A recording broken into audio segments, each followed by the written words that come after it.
ભરૂચના પૂર્વ વિસ્તારમાં જાડેશ્વર રોડ પર આવેલ અનેક સોસાયટી વિસ્તાર અને શોપિંગ સેન્ટરોમાં આજકાલ ટાબરિયા ટોળકીનો આતંક વધ્યા હોવાના અનેક બનાવો સામે આવી રહ્યા છે। નાના ટાબરિયા રાત્રિના અંધારામાં આ વિસ્તારો ફરી એસીના કોપરના પાઇપો સહિતની વસ્તુઓ ચોરી કરીને પલાયન થઈ રહ્યા છે। આ વિસ્તારમાં છેલ્લા કેટલાય સમયથી રાત્રિના અંધારાનો લાભ લઈને ફરતી આ ટાબરિયા ટોળકીની કરતૂતો અનેક દુકાન અને મકાનના કેમેરાઓમાં કેદ થવા પામી છે।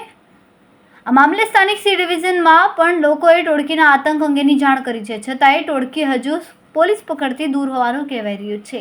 મુખ્ય માર્ગોને અડીને આવેલી સોસાયટી અને શોપિંગ સેન્ટરોમાં ટોળકીએ તરખાટ મચાવીને પોલીસની નાઇટ પેટ્રોલિંગના પણ ધજાગરા ઉડાવ્યા, તો બીજી તરફ ક્રાઇમ બ્રાન્ચ જેવી ટીમો સામે પણ ટોળકીએ પડકાર ફેંક્યો છે।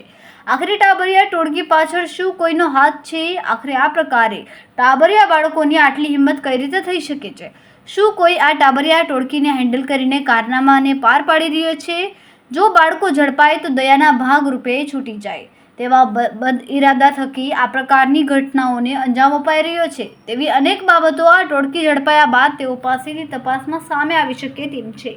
રિપોર્ટર રવિ સૈયદ, તહેલકા ન્યૂઝ, ભરૂચ।